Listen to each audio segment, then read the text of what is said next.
안녕하세요. 사연에 빠지다의 DJ 민영입니다. 오늘 사연자님은 자존심 다 버리고 꿋꿋하게 살아보려고 했는데 그마저도 쉽지 않는다는데요. 과연 어떤 사연인지 들어보시겠습니다. 오늘도 2가지 사연 준비되어 있는데요. 끝까지 들어주실 거죠? 그럼 바로 시작할게요. 구독과 좋아요 잊지 말고 꾹꾹 눌러주세요.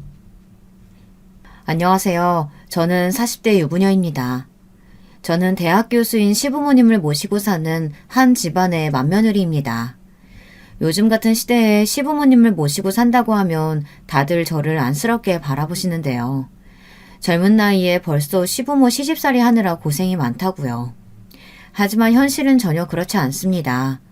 저와 남편이 시부모님을 모신다기보다는 시부모님 댁에 저희가 얹혀 사는 거나 다름없어요. 남편과 저는 직장 생활을 하다가 만났습니다. 결혼하고도 둘 다 직장 생활을 하며 아들 하나 낳고 잘 살고 있었는데요. 얼마 전에 다니던 회사가 부도 처리가 돼서 둘 다 동시에 직장을 잃고 말았어요. 저희 부부는 당장 재취업을 하겠다고 여기저기 이력서부터 넣었습니다. 하지만 나이도 있고 경력도 있다 보니 그마저도 쉽지 않았어요. 그런데 엎친 데 덮친 격으로 집까지 날리고 말았습니다. 당시에 저희 부부에게 아파트가 하나 있었는데 사정이 생겨 그 아파트를 급하게 팔아야 하는 상황이 됐어요. 그래서 할 수 없이 시부모님 댁에 들어와 살게 된 거예요. 지금 당장 다른 방법이 없었던 저희 부부는 염치 없지만 감사한 마음으로 아들을 데리고 시댁에 들어갔어요. 지금 당장 급한 건 남편이나 저나 누구라도 빨리 직장을 구해야 했습니다. 저는 아침에 눈만 뜨면 여기저기 이력서를 넣느라 바쁜데 남편은 저와 달리 태평했어요. 우리 이제 나이도 있는데 지금 와서 어느 회사에서 받아주겠어. 우리 그냥 좋은 자리 잡아서 장사나 하자. 갑자기 장사는 무슨 장사야. 당신 장사해 본 적 있어? 집에서 혼자서 라면 하나 못 끓여 먹는 사람이 도대체 무슨 장사를 한다는 거야. 내가 언제 라면 장사한다고 했어? 장사야 가게만 목 좋은 자리 열어놓으면 직원들이 알아서 하는 거지. 남편을 철딱서니 없이 계속 장사를 하자고 했어요. 저는 남편 말을 대수롭지 않게 여겼습니다. 남편도 재취업이 되지 않으니 속상해서 하는 소리겠거니 했거든요. 그런데 남편은 진심이었나 봐요. 그날 이후로 계속 취직할 생각은 안 하고 장사 이야기만 꺼냈습니다. 남편은 저에게도 이력서를 그만 넣으라고 했어요. 그 정도로 보냈는데 한 군데에서도 연락이 없는 걸 보면 방법이 없는 거라고요. 그러면서 이제 우리에게 답은 장사뿐이랍니다. 물론 남편 말이 다 틀린 건 아니에요. 이력서를 그렇게 넣었는데도 연락이 하나도 없는 걸 보면 저도 심란했으니까요. 그렇다고 저까지 무턱대고 장사하겠다고 나설 수는 없었습니다. 저나 남편이나 직장 생활만 하던 사람인데 하루아침에 백수가 된다고 해서 갑자기 장사를 할 수 있는 건 아니니까요. 거기다가 저희 둘이 가진 돈을 다 합쳐도 동네에 편의점이나 하나 낼 수 있는 금액도 안 됐어요. 돈이야 대출을 받든 어머니 아버지한테 좀 빌리면 되지. 기다려봐. 내가 차리기만 하면 대박나는 아이템 찾아올 테니까. 당신은 걱정하지 마. 저는 설마 했는데 남편은 진심이었어요. 그 길로 은행에 대출을 알아보러 간 남편은 그날 저녁 집에 돌아와 식사하시는 시부모님께 다짜고짜 돈 얘기부터 꺼냈어요. 자기가 현재 직장이 없어 대출이 힘드니 부모님이 좀 도와주시라고요. 남편 옆에 앉아있는데 정말이지 제 얼굴까지 빨갛게 달아올랐습니다. 40이 넘은 아들이 부모 앞에서 돈을 달라고 하니 그 꼴이 너무 민망해서요. 다시 취직할 생각은 아예 접은 거냐? 힘들게 공부하고 10년 넘게 회사 생활한 게 안 아까워? 그 큰 회사도 망하는데 이 나이에 또 어느 회사에 들어가요. 저는 남 밑에서 눈치 보면서 일하는 거 하기 싫어요. 한 푼을 벌어도 제가 일한 만큼 마음 편하게 벌어볼래요. 네 말 무슨 소린지 아는데 구체적으로 어떤 장사를 하겠다는 건지 제대로 생각은 해본 거야? 애미랑 상의는 했고? 내가 우리 집 가장인데 내가 알아서 하는 거지. 상의는 무슨 상의. 준영이 엄마는 배포가 작아서 큰일 절대 못해. 내가 알아서 저질러야지. 시부모님은 자식들 일이라면 아주 끔찍하세요. 아내인 제가 보기에도 남편 말은 터무니없어 보였는데 시부모님은 남편을 믿고 돈을 빌려주셨어요. 남편은 시부모님께 빌린 돈으로 정말 창업을 했습니다. 옆에서 보는 내내 불안할 정도로 남편은 바쁘게 돌아다녔어요. 도대체 뭘 알고 돌아다니는 건지 싶어 제가 뭘 하고 다니는 거냐고 물어도 대답도 안 해주고 혼자서 신이 나서 뛰어다녔습니다. 신기한 게 남편은 시부모님께 돈을 받아 가게를 차리는 데까지 한 달도 채 걸리지 않았습니다. 저는 아무래도 불안해서 이것저것 꼬치꼬치 물었는데 남편 말이 요즘은 창업을 도와주는 컨설팅 회사가 많아서 돈만 주면 다 알아서 해준다네요. 저는 걱정돼서 남편에게 이런저런 잔소리를 했습니다. 아무래도 믿음이 가질 않아서요. 그게 말이 돼? 우리 돈도 아니고 부모님 돈으로 하는 일인데 더 꼼꼼하게 알아보고 해야지. 그러다 잘못되면 어떡하려 그래. 정말 잘 알아보고 계약한 거 맞아? 당신 나 못 믿어?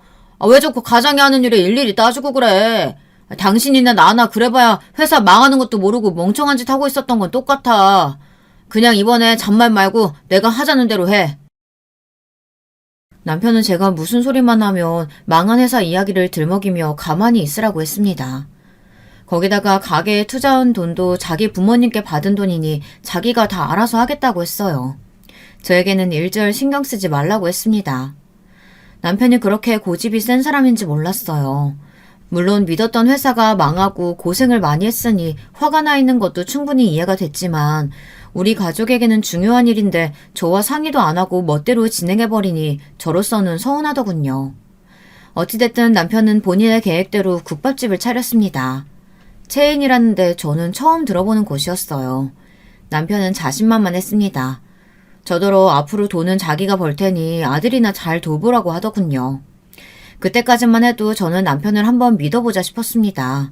지금까지 사회생활을 10년이나 한 사람이고 한 집안의 가장이니 어련히 알아서 하겠지 싶어서요. 그래도 저는 가만히 있을 수만은 없어서 연신 이력서를 넣으며 아들을 돌봤어요. 남편 가게도 가게지만 언제까지 시부모님 댁에 얹혀만 살 수는 없으니까요. 물론 시부모님은 참 좋으신 분들이에요. 시부모님은 몇 년째 같이 살면서도 싫은 소리 한 번 하신 적이 없어요. 하지만 며느리인 저로서는 눈치를 안 볼 수가 없었습니다. 제가 수입이 없다 보니 자연스레 시부모님께 도움을 받을 수밖에 없었어요. 남편이 장사를 하고 있긴 했지만 시작한 지 얼마 되지 않아서인지 몇 달 동안 생활비 한 번을 제대로 준 적이 없었거든요.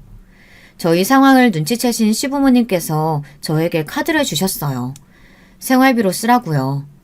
그러다 보니 시부모님이 아무리 눈치를 주지 않으신다고 해도 저로서는 눈치를 보지 않을 수가 없었습니다. 저는 시부모님이 아침에 출근하고 나시면 집안일이며 살림은 제가 다 알아서 했어요. 돈을 벌지 않는 저로서는 당연한 일이라고 생각했습니다. 그런데 시부모님 카드를 쓴다는 게 생각보다 민망할 때가 많더군요. 제가 어디 가서 돈을 쓰든 전부 다 시부모님께 문자가 가다 보니 돈을 쓸 때마다 생각을 해야 했어요. 아들 간식을 산다거나 장을 볼 때는 그래도 괜찮았는데 제 친구들을 만난다거나 현금을 써야 할 일이 있을 때는 아무래도 곤란했죠. 저는 참다 남편에게 생활비 이야기를 슬쩍 꺼냈어요. 시부모님 카드를 언제까지 써야 하냐고요. 그런데 남편 사정이 좋지 않은지 버럭하더군요. 상황이 좋아지면 어련히 알아서 주겠지. 장사도 안 돼서 짜증나 죽겠는데 돈 가지고 쪼아야겠어? 쪼는 게 아니라 매번 돈 쓸 때마다 시부모님 눈치 보는 게 힘드니까 그러는 거지. 팔자 좋은 소리 하고 있네. 당신은 그래도 부모님 카드라도 받아서 쓰잖아. 난 매일 가게 매출 신경 쓰느라 밥도 제대로 못 먹는다고. 본인이 가장이니 앞으로 돈 걱정은 하지 말라던 남편의 패기는 도대체 어디로 갔는지. 저더러 시부모님이 카드라도 줬으니 찍소리 하지 말고 받아 쓰라네요. 도대체 어쩌다 저희 부부가 이렇게 됐는지 모르겠습니다. 경제 상황도 상황이지만 부부 사이도 점점 나빠졌어요. 남편도 힘들고 바빠서 그러는 거겠지만 매일 가게 일에만 신경 쓰느라 가정에는 소홀했어요. 그전에는 그래도 쉬는 날이면 꼬박꼬박 아들과 함께 시간을 보내고는 했는데 가게를 시작하고 나서는 집에 들어오면 자기 바빴습니다. 쉬는 날에도 꼼짝도 안 하고 방에서 잠만 잤어요. 제가 몇 번 깨워서 아들과 시간을 좀 보내라고 해도 남편은 돈도 없는데 어디를 가느냐고 그냥 집에서 영화나 틀어주라고 했습니다. 저는 이대로는 안 되겠다 싶었어요. 이렇게 넋놓고 있다가는 정말 우리 가족에게 희망이 없어 보였습니다. 도저히 남편만 믿고 있을 수는 없어서 저는 아들이 유치원에 가 있는 시간만이라도 일을 해야겠다 싶었습니다. 저는 동네의 작은 마트에서 계산을 받는 아르바이트를 시작했어요. 아르바이트 치고 시급도 더 주고 집에서도 가까워서 저는 만족스러웠습니다. 이렇게 해서라도 현금을 조금이라도 모아둬야 나중에 아들 학원이라도 보내줄 수 있을 것 같아서요. 그런데 그마저도 녹록치 않았습니다. 저는 제가 아르바이트를 하는 게 별일 아니라고 생각했는데 시부모님이 느끼시기에는 그렇지 않았나 봐요. 제가 마트에서 일하고 있다는 사실을 동네 분들에게 들어 알게 되신 시부모님께서 결혼하고 처음으로 제게 화를 내셨어요. 너 힘들까봐 우리가 알아서 카드까지 줬는데 동네 마트 나가서 일하면 어쩌자는 거야? 이 동네가 얼마나 좁은 동네인지 몰라서 그래? 어머님, 아버님이 도와주시는 건 너무 감사해요. 그런데 저로서는 시부모님이 나가서 일하시는데 젊은 며느리가 집에서 놀고 있는 게 아무래도 죄송해서요. 네가 하나는 알고 둘은 모르는구나. 네가 우리 집 며느리인 거 이 동네 사람들 다 아는데 교수 시부모가 며느리 마트에서 일하게 한다고 얼마나 다들 뒤에서 수근거리겠어. 듣고 보니 제가 생각이 짧았습니다. 제가 미처 시부모님 생각을 못했어요. 시부모님은 결혼하신 이후 내내 이 동네에서 사셨는데요. 두 분 다 직업도 교수님인데다가 인품도 훌륭해서 동네에서 아주 평판이 좋았습니다. 제가 시부모님 며느리라는 걸 웬만한 동네 사람들은 다 아는데 대단한 교수집 며느리가 마트에서 아르바이트 한다고 하면 시부모님이 민망하실 게 당연했어요. 애미야, 네가 카드만 줘서 아무래도 불편했나 보구나. 여보, 아예 생활비를 좀 넉넉하게 줘, 넉넉하게. 더군다나 시아버지는 제가 시부모님께서 주신 카드가 부족해서 돈을 벌러 다니신다고 생각하셨어요. 시어머니에게 아예 현금으로 넉넉하게 주라고까지 하셨습니다. 저는 너무 부끄러웠어요. 제가 이 정도로 짐이 되는 사람인가 싶어서요. 저는 시부모님께 죄송해서 어떻게든 시부모님께 도움이 되고 싶었습니다. 그래서 그날부터는 시부모님이 시키지 않으셔도 제가 알아서 시부모님 뒤치다꺼리를 했어요. 집안 살림은 물론이고 시부모님 은행 업무나 세탁, 세차 등등 모든 것을 가리지 않고 도와드리며 비서처럼 일했습니다. 그리고 저도 그 전으로 돌아가기 위해 노력했어요. 제 능력으로 취직이 안 되면 다른 공부라도 해서 다시 시작하고 싶었어요. 그러던 중에 시동생이 결혼을 하게 됐어요. 그때도 바쁜 시부모님을 대신해 제가 도울 수 있는 일은 다 도왔습니다. 시동생이랑 동서도 바빠서 결혼 준비를 하기 어려웠거든요. 시동생은 변호사고 동서는 유명한 의류 매장 사장이에요.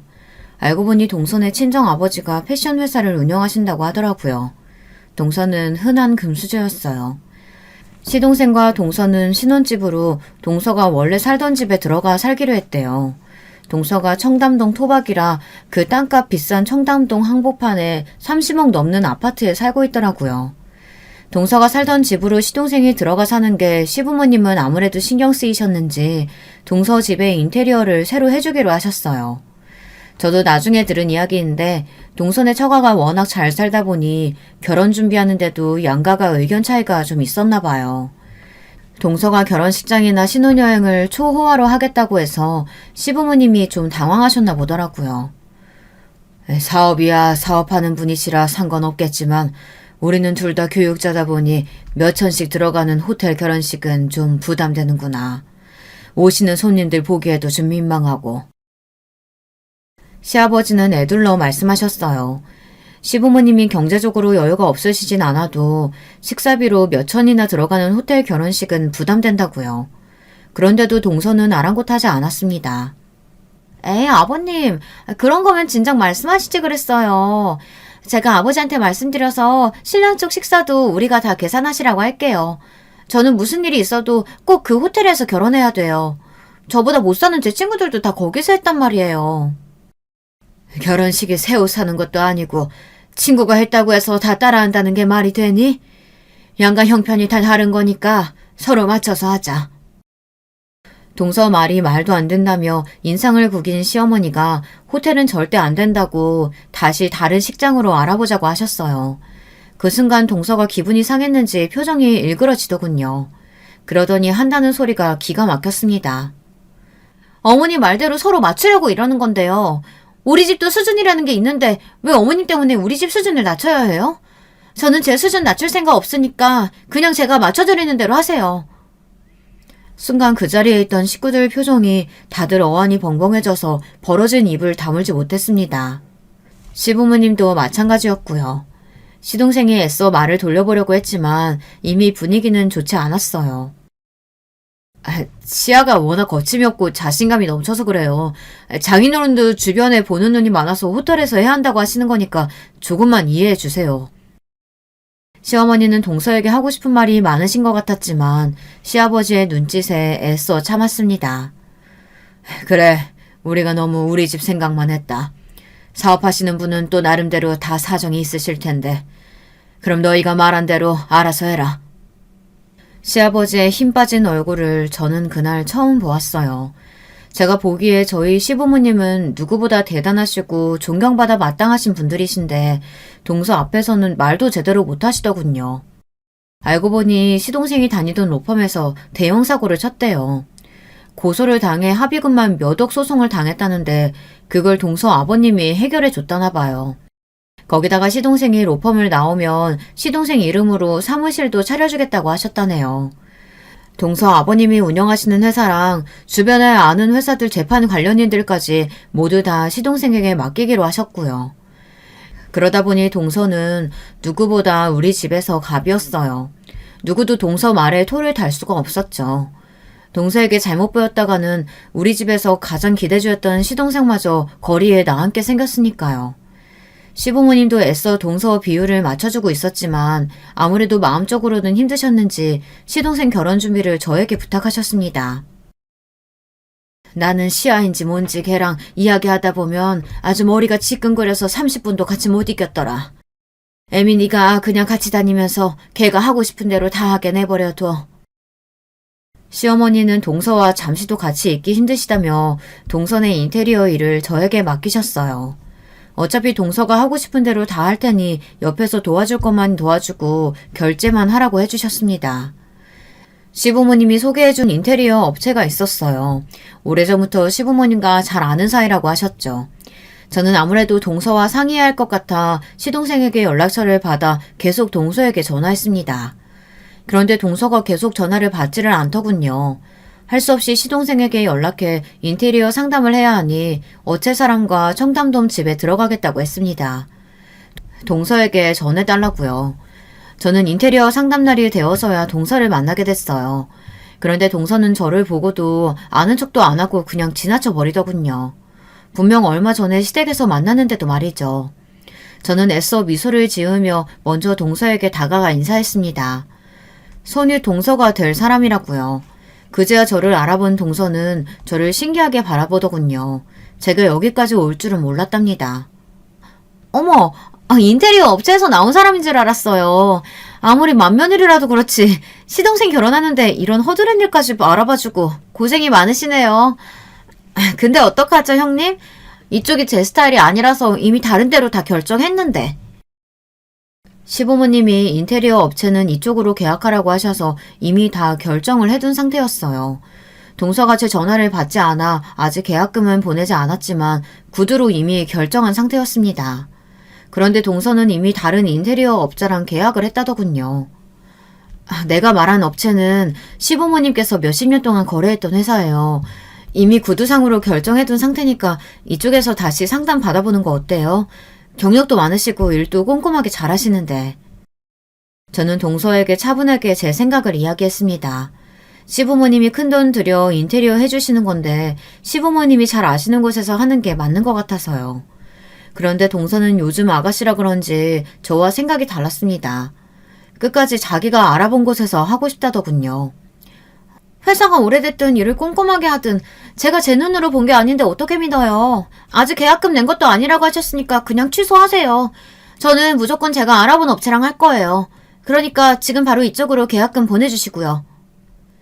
동서는 사람을 부리는 데 익숙해서인지 저를 대할 때도 묘하게 자기 아랫사람 대하듯이 했습니다. 계좌번호가 적힌 명함을 건네더니 저더러 괜한 소리 하지 말고 그냥 계약금에나 넣어주라더군요. 나머지는 본인이 알아서 다 한다고요. 형님 이제 보니까 눈치가 좀 없으시네요. 제가 전화 안 받는 것도 제가 살 집이니까 제가 다 알아서 하겠다는 뜻이었는데 그걸 못 알아들으시고 굳이 여기까지 찾아와서 그 촌스러운 업체에서 하라고 하시는 걸 보면 좀 답답하시네요. 동서는 사람 말문을 턱턱 막히게 하는 재주가 있었습니다. 얼마나 말을 쌀쌀 맞고 재수없게 하는지 할 말이 없게 만들어버렸죠. 동서와는 그 이후로도 많은 일이 있었습니다. 결혼식을 할 때까지 돈이 들어가는 일은 시부모님을 대신해서 제가 다 따라다니면서 결제하곤 했어요. 시동생도 새로 사무실을 차리느라 정신없이 바빴거든요. 그래서인지 동서 심기가 좋지 않았어요. 예물을 고르거나 드레스를 고를 때마다 시동생이 나타나질 않으니 시동생에게 전화해서 화를 냈습니다. 무슨 대단한 일 한다고 결혼 준비하는데 신랑이 안 나타나고 형수를 보내. 이게 말이 돼? 예물이든 드레스든 한두 군데 보는 거면 나도 다 따라다니지. 벌써 대여섯 군데 보고 다니는데 일하는 사람이 그걸 다 어떻게 따라다녀. 항상 잘 참았던 시동생도 그날은 참기 힘들었는지 결국은 화를 내더군요. 제가 보기에도 동서가 심하긴 심했어요. 예물이며 드레스며 처음엔 시동생도 다 같이 다녔는데 한 달 내내 결정을 안 하고 구경만 다니고 있으니 매번 시간을 낼 수가 없었죠. 그래서 제가 따라 나오기도 한 거고요. 자기, 말 그따위로 할 거야? 인생에 한 번뿐인 결혼식인데 신중하게 생각하고 골라야지. 그리고 자기 사무실도 우리 아빠가 해준 거잖아. 그럼 내가 자기 상사나 다름없는 건데 내가 시키는 대로 해야지. 동서는 정말 막무가내였습니다. 공주님도 이런 공주님이 없었어요.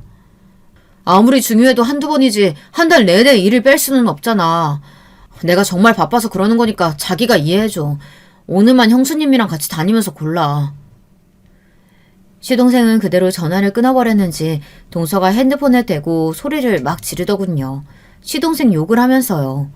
백화점 안에 있던 사람들이 모두 다 동서를 흘깃거리는데도 동서는 전혀 신경 쓰지 않았습니다. 가만 보면 동서는 화를 잘 참지 못하는 것 같아요. 동서의 모습에 저는 당황스러웠습니다. 동서 예물이랑 드레스를 골라주러 나왔다가 저까지 이게 무슨 망신인가 싶어서요.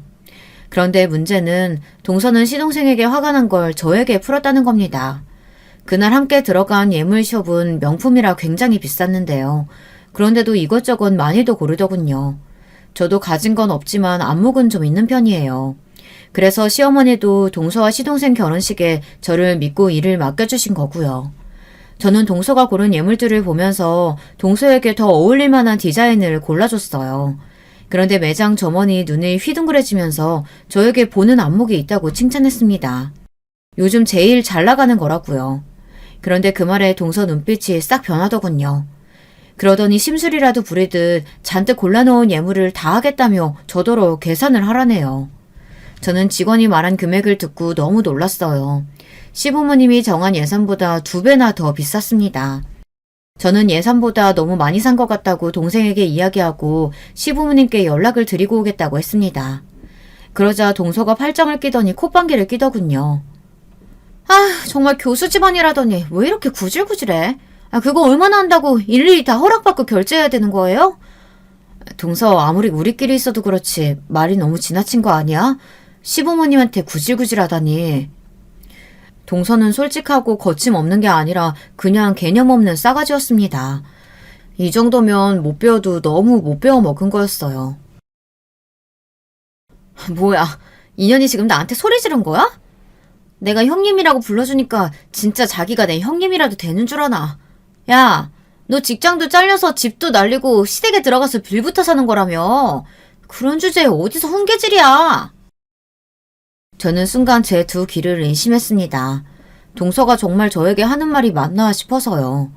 동서는 백화점 명품관 앞에서 저에게 삿대질을 하며 쏘아붙였습니다.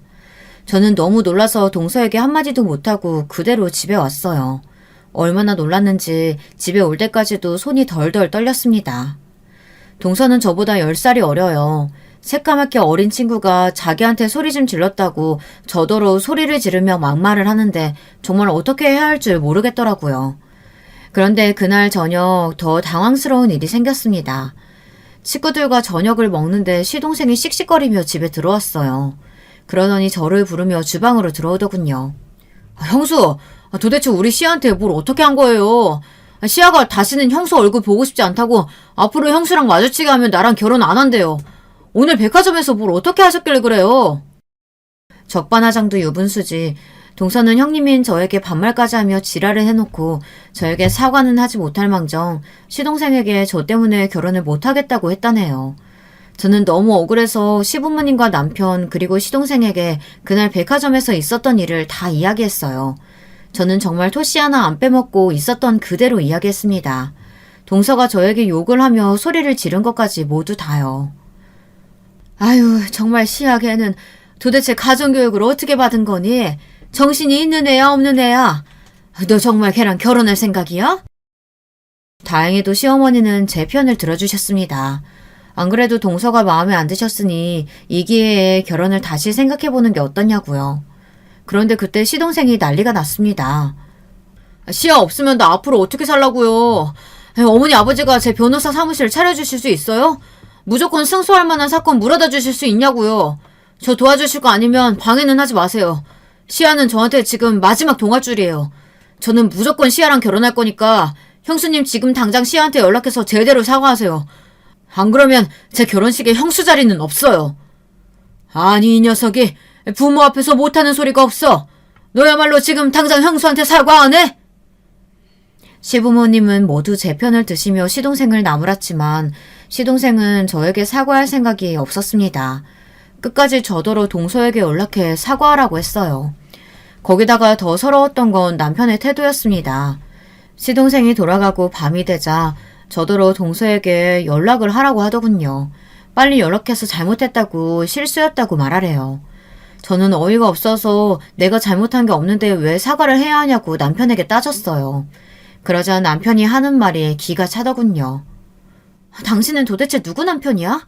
당신이 능력도 없고 못나서 내가 시댁에 얹혀 사니까 동서가 나까지 무시하면서 막대하는 건데 당신은 나한테 미안하지도 않아? 미안하긴 뭐가 미안해. 당신이 나한테 미안해야지. 당신은 재수씨 보고도 느끼는 게 없어? 친정이 잘 사니까 시댁에도 떵떵거리고 자기 하고 싶은 말도 다 하고 사는 거잖아. 당신이 능력이 없어서 무시당하는 걸 왜 나한테 떠넘기냐고. 암튼 나는 실패했어도 내 동생이라도 좋은 처가 만나서 성공해야 나한테 콩고물이라도 있으니까 당장 재수씨한테 전화해서 사과해. 빨리! 저는 정말 수치스러웠습니다. 남편에게 저런 소리까지 듣고 제가 더 남편과 살아야 하나 싶었죠. 그 순간만큼은 정말 이혼이 절실했습니다. 저는 정말 구체적으로 이혼을 생각했어요. 그런데 그날 밤 곤히 잠든 아들 얼굴을 보는데 한숨이 절로 나오더군요. 남편과 이혼하게 되면 어떻게 살아야 하나 막막했어요. 동서처럼 비빌 친정이 있는 것도 아니고 제 능력이 있는 것도 아닌데 아무것도 없이 아들만 데리고 덜렁 이 집을 나가면 지금 당장 제가 어떻게 살 수 있나 싶어서요. 저는 스스로가 너무 한심했습니다. 그런데 그런 제 마음을 아신 건지 다음날 시부모님이 저를 불러 위로를 해주셨어요. 시어머니가 직접 동서에게 전화해서 앞으로는 서로 부딪히지 않게 조심하라며 잘 타일렀으니 걱정하지 말라고요. 저는 순간 눈물이 왈칵 쏟아졌습니다. 사실 그날 아침까지만 해도 정말 제가 동서에게 전화해서 미안하다고 내가 실수했다고 사과를 해야 하나 고민했거든요. 자존심 다 버리고 제가 살기 위해서요. 그런데 그런 제 마음을 먼저 아시고 시부모님이 나서서 위로를 해주시니 눈물이 절로 쏟아졌습니다. 사실 시부모님이 동서에게 이야기했다고 해도 동서가 말귀를 알아들을 사람은 아니에요. 단지 결혼식 날 저를 못 들어오게 하지는 않을 정도겠죠. 그렇게 시간이 흘러 동서와 시동생이 결혼을 했습니다. 이제는 정말 저와 동서가 한 가족이 된 거였죠. 결혼하고 한 가족이 됐다고 해도 각자 사는 게 바쁘다 보니 사실 만날 일이 별로 없었어요. 명절이면 동서는 항상 해외여행을 가거나 이런저런 핑계를 대며 시댁에 오지 않았기 때문에 결혼한 이후 더 볼 일이 없었습니다. 시부모님 생신 때나 잠깐 얼굴을 비치고 가는 게 전부였죠. 저도 시부모님도 그게 더 편해서 굳이 동서와 만날 일을 만들지 않았어요. 그러던 중 집안에 격경사가 생겼습니다. 제가 둘째를 임신했을 때 동서도 아이를 가졌어요. 그래서 같은 해에 아이를 낳았습니다. 그 이후로 저는 동서와 다시 부딪힐 수밖에 없었어요. 정확히 말하자면 제가 동서에게 납작 엎드릴 수밖에 없었죠. 남편 가게가 망하기 직전까지 갔어요. 남편이 저나 시부모님께 말하지 않아서 몰랐는데 알고 보니 남편이 시동생에게 빌린 돈이 어마어마하더군요. 사실 정확하게 말하자면 그 돈은 시동생 돈이 아니라 동서 돈이었죠. 시동생에게 1억 가까이 빌려놓고도 남편 가게 재정이 회복되질 않아서 가게를 내놔야 할 지경까지 갔습니다. 남편도 정말 생각이 없는 게 일이 그 지경까지 됐으면 저나 시부모님께 먼저 말했어야지 그런 중요한 이야기를 동서에게 먼저 듣게 했습니다. 그날은 저희 둘째 돌잔치 날이었어요. 첫째 때와 똑같이 집에서 식구들만 불러 간소하게 잔치를 했습니다. 그런데 웬일로 동서가 일찍 왔더군요. 원래 동서는 집안 행사에 항상 주인공처럼 마지막에 등장해 돈 봉투만 건네고 사라지거든요. 그런데 그날은 저에게 할 말이 있어서 일찍 온 거였어요. 정확하게 말하자면 저를 가지고 놀고 싶어서 일찍 온 거죠. 주방에서 바쁘게 상을 차리고 있는데 동서가 불쑥 들어오더니 저에게 봉투를 건네더군요. 조카 돌 축하한다면서요. 저는 좋은 날이니 애써 웃으며 고맙다며 봉투를 받았습니다. 그런데 이상한 게 봉투가 좀 가벼웠어요. 마치 안에 아무것도 들어있지 않은 것처럼요. 제 예상이 맞았습니다. 봉투엔 아무것도 들어있지 않았어요. 저는 동서가 실수로 다른 봉투를 건넨 건가 싶어 봉투를 동서에게 보여줬습니다. 안에 아무것도 안 들어있다고요. 그러자 동서가 소리까지 내며 신나서 웃더군요. 맞아요, 빈봉투. 형님이랑 아주버님이 빌린 돈도 하도 안 갚으시길래 봉투 살 돈도 없으신가 해서 제가 봉투 준비했어요. 그 봉투에다가 빌린 돈 좀 빨리 넣어서 갚아주세요. 순간 저는 놀라서 눈이 휘둥그레졌습니다. 동서가 도대체 무슨 소리를 하나 해서요. 뭐야, 설마 몰랐어요? 아주버님이 우리 그이한테 돈 빌려갔어요. 아주버님 가게 망하기 직전이라고 도와달라고 사정을 하시더라고요. 어쩜 살 비비고 같이 사는 부부가 그런 중요한 것도 몰라요? 아주버님도 진짜 대책 없다. 동서는 뭐가 그렇게 재밌는지 연신 손바닥을 치며 웃어댔어요. 저는 어쨌든 제 남편이 잘못한 일이니 미안하다고 사과했습니다. 남편과 이야기해보고 돈 준비되는 대로 갚겠다고요. 그런데 그때 동서가 제게 말도 안 되는 소리를 했습니다. 형님은 참 긍정적이시네요. 아주버님이 저한테 가져간 돈이 1억이 넘어요. 그 돈이면 가게 팔아도 못 갚는데 형님이 무슨 수로 갚으려고요? 동서는 제가 갚을 능력이 없다는 걸 알면서도 저를 가지고 놀고 있었어요. 저는 애써 참으며 빌린 돈인데 당연히 어떻게 해서는 갚겠다고 했습니다. 걱정하지 말라고요. 그러자 동서가 피식 웃더니 저에게 다가와 한 가지 제안을 했습니다. 1억이 형님한테나 큰 돈이지. 사실 저한테는 그렇게 큰 돈도 아니에요. 형님이 저 도와주시기만 하면 제가 그 빚 아예 없던 걸로 해드릴 수도 있어요. 어때요? 괜찮은 제안이죠? 저는 동서의 음흉한 눈빛에 이게 또 뭘 어떻게 할 생각인가 의심됐어요. 평소 동서의 행실로 보면 저를 도와주겠다고 하는 제안일 리 없으니까요. 그런데 동서가 제게 제안한 일은 생각보다 별로 이상하지는 않았어요. 동서를 도와 조카를 좀 돌봐달라는 얘기였죠. 동서가 고용한 보모가 또 그만두나 보더군요. 시부모님께 들어서 저도 익히 알고 있기는 했어요. 동서가 아이 보는 걸 너무 힘들어해서 조카가 태어났을 때부터 보모를 구했는데 보모가 한 달도 못 버티고 나간다고요. 당연한 일이죠. 동서 성격을 아는데 그 성격을 받아줄 부모가 어디 있겠어요. 동서는 사람을 구하다 안 되니 저에게까지 부탁을 한 거죠. 이 사람 저 사람 다 써봤는데 영 마음에 안 들어서요. 형님은 애를 둘이나 키운 육아 베테랑이니까 얼마나 잘하시겠어요. 거기다가 우리는 남도 아니고 가족이니까 어른이 알아서 잘 봐주시겠죠. 딱 2년. 어린이집 가기 전까지만 도와주세요. 동서는 어울리지 않게 콧소리까지 내며 제게 아양을 떨더군요. 그 모습이 웃겨서 더 즐기고 싶었지만 동서 성격을 잘 아는 저로서는 동서와 어떤 식으로든 엮이고 싶지 않아 동서의 제안을 거절했습니다. 돈도 돈이지만 제 아이들이 있어 보모까지 해주기는 어렵다고요. 그러자 동서 표정이 싹 변했습니다. 그러더니 특유의 건방진 표정을 지으며 턱을 바짝 쳐들더군요. 와, 거지 같아도 꼴의 가족이라고 좋게 이야기하려고 했는데 안 되겠네. 형님은 지금 내가 하는 말이 부탁 같아요? 이거 명령이에요. 우리 연지 안 봐주면 지금 당장 아주버님 고소할 거니까 그런 줄 아세요. 동서는 생각한 것보다 훨씬 더 미친년이었습니다. 제가 조카를 못 봐주겠다고 했더니 곧바로 남편을 고소하겠다네요. 자기를 무시하면 어떻게 되는지 똑똑히 보여주겠다면서 저희 남편 콩밥을 먹게 해주겠대요. 저는 그날 저녁 곧장 남편에게 따졌어요. 도대체 일을 어떻게 하길래 동서에게 빚을 1억이나 졌냐고요. 그러자 남편이 축 처진 어깨로 제 앞에 무릎을 꿇었습니다. 알고 보니 가게가 안 돼서 빚을 진 게 아니었어요. 그래도 국밥집이 전보다 입소문을 타서 그런 대로 장사는 된답니다. 그래서 저에게 생활비도 줄 생각이었대요. 그런데 이 철딱선이 없는 인간이 손에 돈이 좀 쥐어지니 헛짓을 한 겁니다. 남편은 저 모르게 주식이랑 비트코인에 돈을 어마어마하게 잃었대요.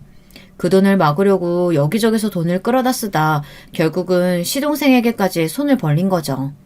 저는 서러워서 그 자리에 주저앉아 버렸습니다. 제가 지금까지 이런 인간이랑 애를 둘이나 낳고 살았다는 게 후회가 됐어요.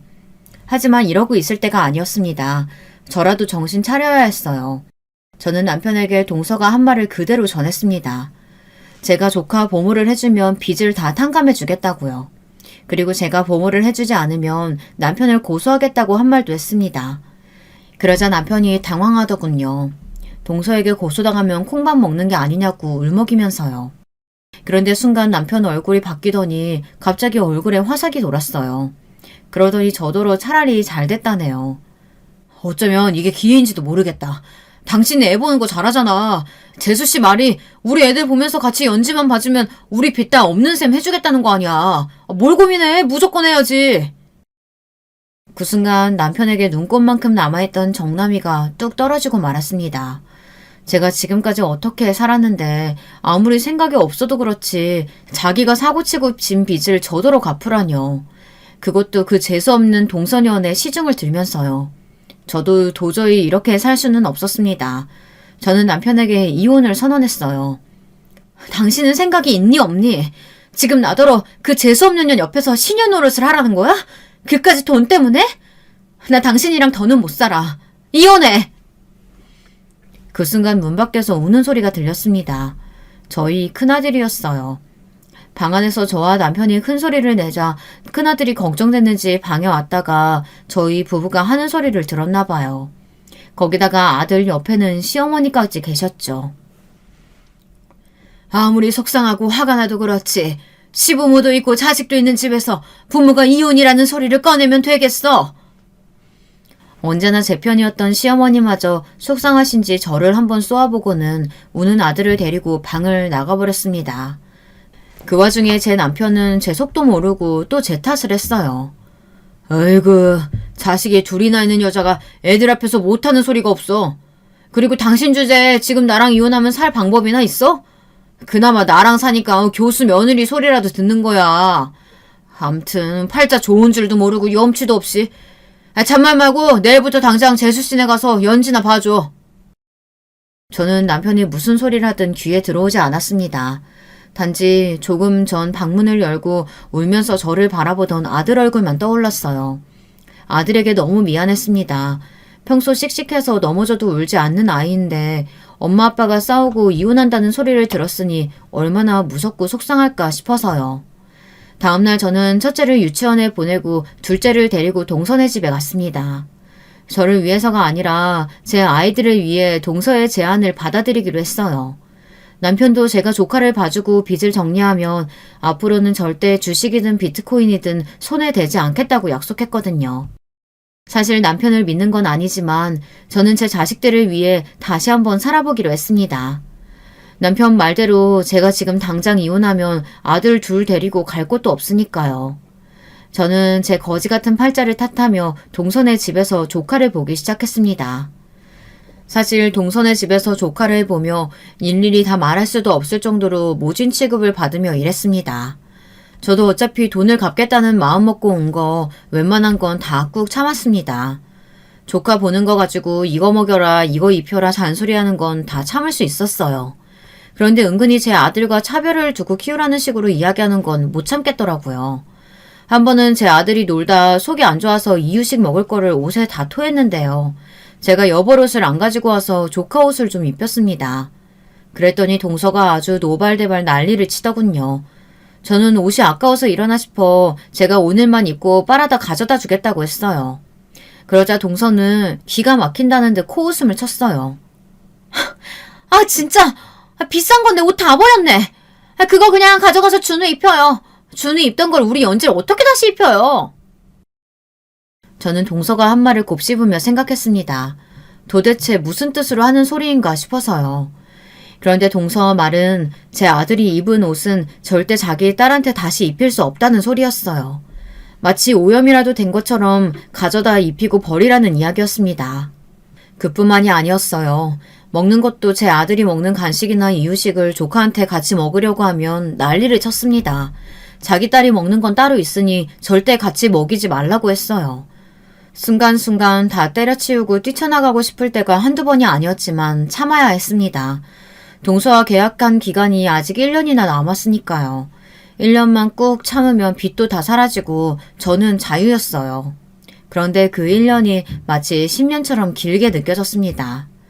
동서는 겪으면 겪을수록 제정신이 아니었어요. 가만 보면 동서는 명품에 미친 사람 같았습니다. 제가 동서 집에 1년 가까이 왔다 갔다 했는데 의류 매장을 운영한다는 소리만 들었지 실질적으로 일하러 나가는 건 본 적이 한 번도 없어요. 매일 집구석에서 잠만 자고 핸드폰만 하다 오후 되면 출근하듯 백화점에 갔습니다. 처음에는 자기 혼자 다니더니만 언제부턴가는 심심한지 자꾸만 저를 끌고 가더군요. 해보신 분들은 아시겠지만 애 둘 데리고 백화점에 가기란 여간 힘든 게 아니에요. 저는 유모차에 조카를 태우고 등에 제 아들 아기띠로 업고 매일같이 동서를 따라다녔습니다. 동서는 밥도 안 먹고 4-5시간을 쇼핑만 했어요. 저는 동서 옆을 졸졸 따라다니면서 동서가 산 물건들까지 다 들고 짐꾼 노릇을 해야 했습니다. 거기다가 틈틈이 아이들 기저귀도 갈고 이유식까지 먹여야 했어요. 한 번은 저희 아들이 응가를 해서 기저귀를 갈아야 하는데 동서가 자기가 옷을 고를 때까지 기다리라고 해서 아들 엉덩이에 습진이 생긴 적까지 있었어요. 그 이후로는 제 아들이랑 조카를 둘 다 유모차에 태우려고 쌍둥이 유모차를 구매하려고 했는데 동서가 그건 절대로 안 된다고 하더군요.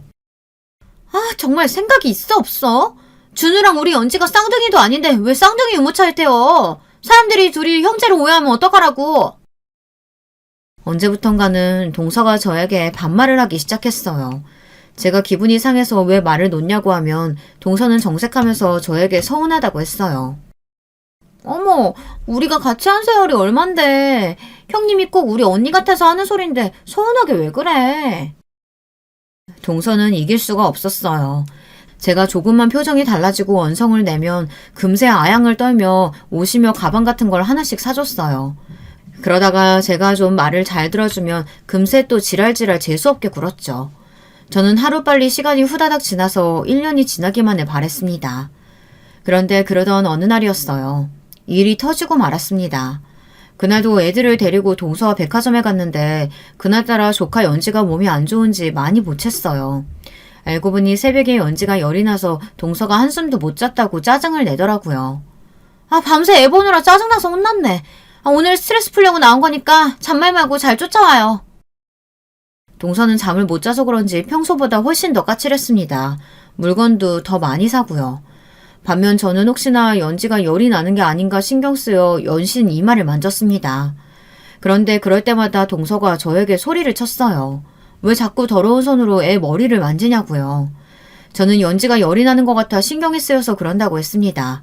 그러자 동서는 말도 안 되는 소리 하지 말고 집이나 들으라며 저에게 쇼핑백을 건넸어요. 그런데 그 순간 동서가 한 번에 너무 많은 쇼핑백을 저에게 건네서 그만 제가 들고 있던 동서 가방을 바닥에 떨어뜨리고 말았습니다. 동서가 평소 제일 아끼던 샤넬백이었어요. 그때 동서가 갑자기 제 어깨를 세게 밀쳤어요. 뭐 하는 짓이냐고요. 그러더니 동서는 넘지 말아야 할 선을 넘고 말았습니다. 아, 정말! 이년아, 정신 똑바로 안 차려? 이 가방 얼마짜린 줄 알아? 너 팔아도 못 사! 순간 저는 너무 놀라서 넋이 다 나갔습니다. 지금까지 동서에게 별의별 소리를 다 들었지만 또 욕을 듣게 될 줄은 몰랐으니까요. 그런데 그때였어요. 사모님, 오랜만에 뵙습니다. 왜 이렇게 오랜만에 오셨어요? 제가 차 한잔 대접할게요. VIP실로 지금 당장 모시겠습니다. 저를 알아본 백화점 상무에게 동서는 말도 안 되는 소리를 한다며 사람 잘못 본 거라고 웃었어요. 제가 사모님을 왜 몰라 뵙겠어요. 몇 년 전까지 우리 백화점 최고 VIP 고객님이신데. 네? 그게 도대체 무슨... 맞습니다. 사실은 제가 몇 년 전까지만 해도 이 백화점에 살다시피 한 VIP 고객이 맞아요. 사실 저와 남편이 다녔던 반도체 회사는 이름만 들어도 아는 기업이에요. 그 기업이 바로 저희 친정아버지가 운영했던 회사입니다. 아버지가 중국 시장 쪽으로 사업을 확장하시다가 무리하시는 바람에 잘못돼서 갑자기 망해버렸어요. 아무리 잘 나가던 사람도 망하는 건 한순간이더군요. 그 일로 친정엄마는 정신줄을 놓으셔 정신병원에 들어가셨고 아버지는 연락 두절 상태예요. 그래서 당시에 급한 돈을 메꾸느라 결혼할 때 아버지가 사준 아파트까지 판 거고요. 시댁에서도 많이 도와주셨습니다. 친정 사정을 아시는 시부모님은 일절 저에게 그때 일을 이야기하지 않으십니다. 그 일로 저희 친정이 얼마나 품비박산 났는지 누구보다 잘 아시니까요. 그래서 동서나 시동생에게 말하지 않았던 거고요. 제가 고객님 덕분에 상무 승진된 거잖아요. 항상 감사하게 생각하고 있어요.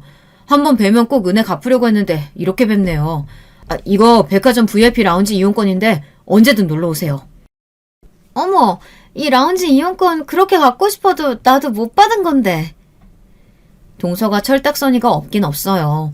그 와중에 제 덕분에 라운지 이용권이 생겼다고 좋아하면서 저를 보는 눈빛이 달라지더군요. 동서가 하도 꼬치꼬치 물어서 옛날 이야기를 좀 해줬더니 한다는 소리가 기가 막혔습니다. 이제야 이해가 됐네. 형님이 쥐뿔도 없으면서 논도 높고 안목이 좀 있다 싶었더니 이게 다 나랑 같은 부류라서 그랬구나? 돈 많은 집에서 편하게 살다가 갑자기 거지 됐으면 진짜 힘들었겠다. 동서는 그날부터 저를 대하는 방식이 좀 달라졌습니다.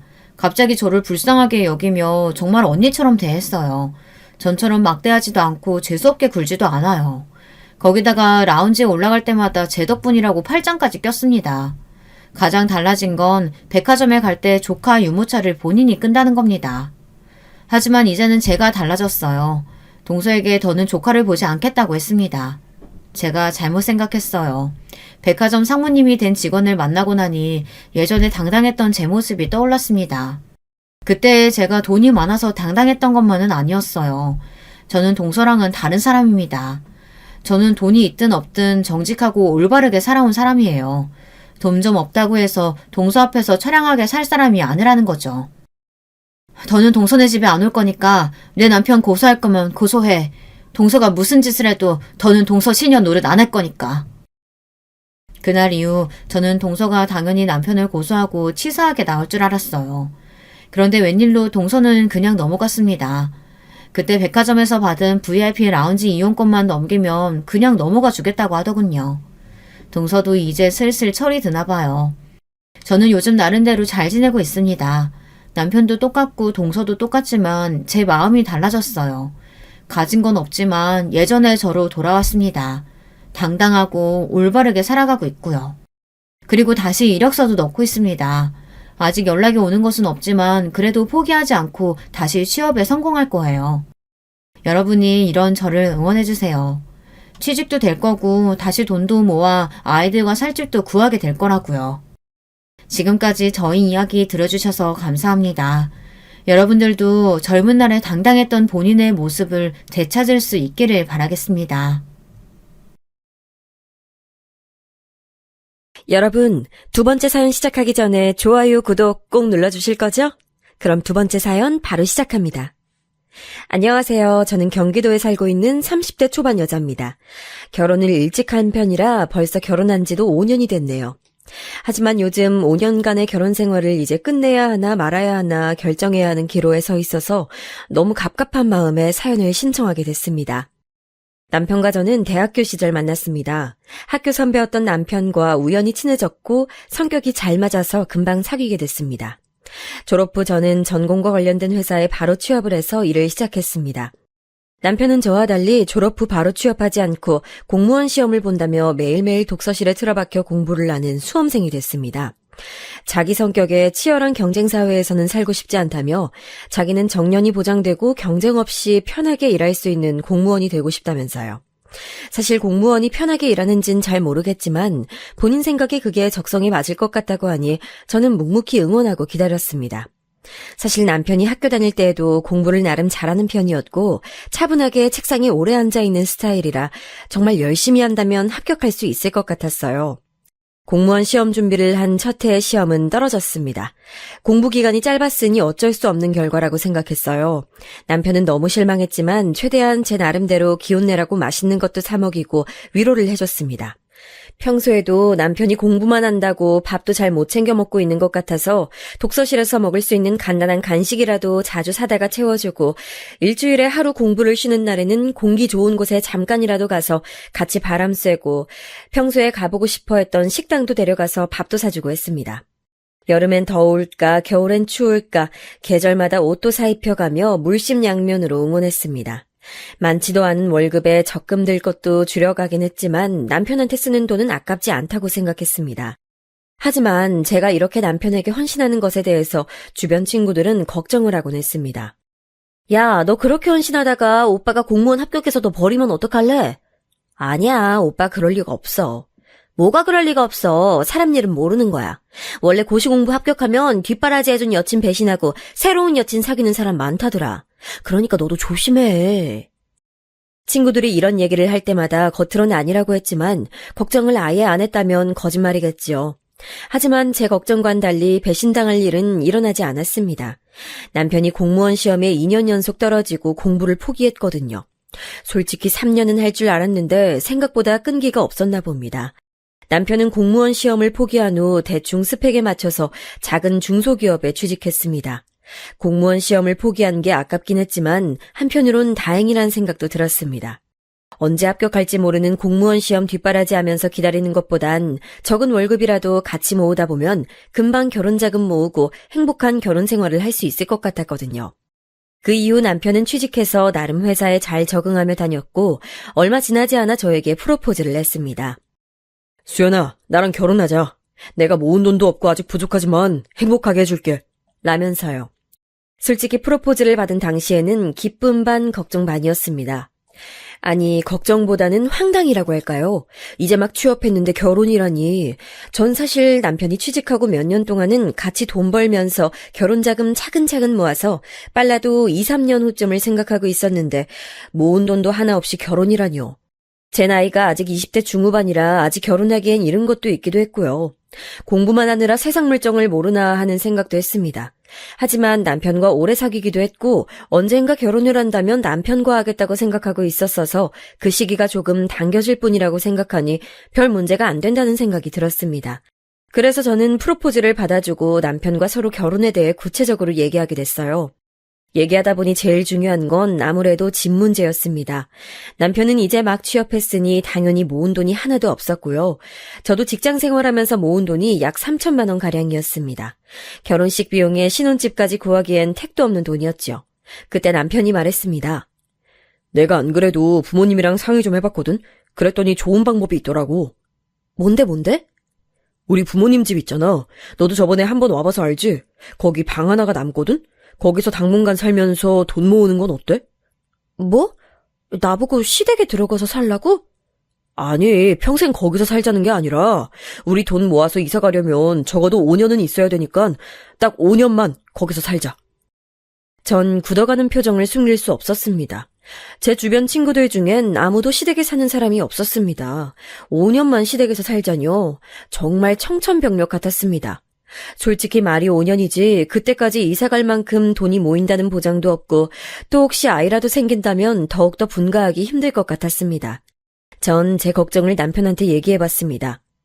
오빠, 5년이 될지 10년이 될지 어떻게 알아? 난 그건 싫은데. 우리 부모님 약속 잘 지키시는 분들이야. 5년만 거기서 살면 분가할 때 조금 도와주신다고 하셨어. 그리고 우리 부모님 좋은 분들이시잖아. 남편은 뭐가 문제냐는 듯 웃으면서 얘기했습니다. 부모님이 간섭하는 스타일이 아니니 걱정하지 말라며 같이 살면 엄마가 집안일도 같이 해주실 거라서 너도 편할 거라고 하더라고요. 수연아, 조금 불편하더라도 딱 5년만 고생하자. 5년 뒤에 분가하는 걸로 꼭 약속할게. 남편은 제 눈을 똑바로 바라보며 본인을 믿어도 된다는 표정으로 얘기하더군요. 남편과의 달콤한 신혼생활을 기대하고 프로포즈를 오케이 했는데 시댁에서 살아야 한다니 정말 눈앞이 깜깜했습니다. 다른 방법이 없나 머리를 싸매고 몇 날 며칠 고민했지만 도저히 해답이 나오지 않았습니다. 저희 집의 경우 제 밑으로 동생이 2명이나 있고 막내는 아직 대학생이라서 저희 부모님은 아직 들어갈 돈 많다고 결혼자금 지원은 못 해주신다고 이미 못 박았거든요. 시댁도 시어머니는 전업주부시고 시아버지는 정년퇴직이 얼마 남지 않은 데다가 지금 살고 있는 집 외에 자산은 없는 걸로 알고 있습니다. 하지만 막상 프로포즈를 받으니 남편이랑 결혼은 빨리 하고 싶고 정말 어떻게 해야 될지 머리가 너무 복잡했습니다. 결국 고민 끝에 긍정적인 방향으로 고민하기로 했습니다. 어차피 몇 년 더 돈을 모은다고 해도 제 월급이나 남편 월급이나 고만고만해서 큰 금액은 모을 수 없는 상황이었고 어차피 몇 년 후에도 대출 없인 집 못 살 텐데 그냥 지금 합가하고 같이 돈 모으면 생활비도 줄이고 한 푼이라도 더 모을 수 있을 것 같았습니다. 그리고 5년간 연애하며 남편 부모님과 식사도 몇 번 했지만 나쁘신 분들은 아닌 것처럼 보였고 막상 또 살아보면 별거 아닐 수도 있겠다 하는 생각이 들었습니다. 대신 저는 남편에게 약속을 꼭 지킬 것을 당부했습니다. 오빠가 말한 대로 결혼하고 5년만 시댁에서 살자. 대신에 딱 5년이야. 5년 후엔 모은 돈이 부족해도 무슨 일이 있어도 꼭 분가는 하는 걸로 약속해. 당연하지. 내가 꼭 약속할게. 5년 후에 꼭 분가하자. 남편은 제 두 손을 꼭 맞잡으며 확신에 찬 목소리로 5년 뒤 분가를 약속했습니다. 이렇게 저와 남편은 5년간의 연애 끝에 결혼을 하게 됐습니다. 예산이 부족해서 결혼식은 최대한 간소하게 진행했어요. 시댁의 작은 방 하나를 신혼방으로 꾸몄는데 방이 작다 보니 침대에 화장대, 옷장 정도 들어가니 끝이더라고요. 근데 여기서 일이 또 하나 생겼어요. 전 우리 방만 꾸미면 된다고 생각했는데 갑자기 남편이 시부모님이 쓰시던 가구들이랑 싱크대도 바꾸자고 하더라고요. 어차피 앞으로 우리도 같이 쓸 거니 이왕 쓰는 거 새 걸로 바꿔서 쓰자면서요. 겉으로 보기엔 멀쩡해 보여도 오래된 가구들이라 바꿀 때가 됐다고요. 전 굳이 그래야 하나 싶어서 남편에게 물었습니다. 새 걸로 바꾸면 좋긴 한데 그런데 무슨 돈으로? 네가 모은 돈 아직 조금 남았잖아. 우리 결혼식도 간소하게 하고 신혼여행도 가까운 데로 갔다 와서 돈 많이 아꼈으니 가구 바꾸는 데 좀 투자하자. 내 돈으로 바꾸라고? 응. 난 모은 돈이 없잖아. 오빠, 그래도 우리 돈 아끼려고 여기 들어온 건데. 에이, 그건 뭐 얼마나 든다고. 앞으로 내가 열심히 돈 벌고 용돈 아껴 써서 생활비에 최대한 보탤게. 그러니까 우리 새로운 가구로 신혼 느낌 내보자. 거기다 여기엔 시어머니도 한몫했습니다. 아유, 가구가 다 낡아서 이거 다 중고로 팔든가 해야 되는데 아유, 못 쓰겠네. 소파도 푹 꺼졌고 아유, 세아가 보이지? 네? 제 눈엔 괜찮아 보이는 것 같기도. 괜찮기는 넌 보는 눈도 없다 얘. 다 못 써서 버릴 지경의 가구를 보고도 그런 말이 나와? 참나. 아유, 우리가 뭐 너희한테 꼭 해달라는 거 아니야. 그러니 지레 겁먹을 거 없어. 시어머님 그런 식으로 툭툭 말씀을 내뱉으셨는데 그 말들은 모조리 제겐 부담으로 자리 잡았습니다. 결국 남편의 신혼 느낌 내보자는 말과 더불어 못 이기는 척 소파, TV장, 싱크대, 식탁 등 가구 여러 개를 제 남은 돈으로 최대한 맞춰서 새로 바꿨습니다. 돈은 생각보다 어마어마하게 들었고요. 나중에 쓴 돈을 계산해보니 이 돈이면 왜 여기를 굳이 들어온 건가 싶기도 했네요. 그래도 새 가구로 바꾸고 보니 낡았던 집이 조금은 화사해져서 기분은 좋더라고요. 물론 거실에 나가면 어머님과 아버님이 소파에서 TV를 보고 계신다는 점이 조금 불편했지만 그래도 방에 들어오면 마치 20살 넘어 처음 자취할 때처럼 기분이 새롭고 좋았습니다. 그렇게 시간이 지나 시댁에서 산 지 3개월. 여기까진 나름 괜찮았습니다.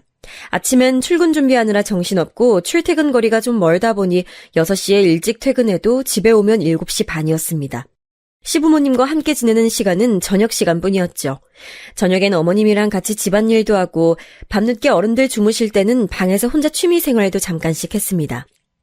혹시 알아보시는 분 있으실까봐 자세인 말씀 못 드리지만 수공예로 작은 액세서리 만드는 취미가 있었거든요.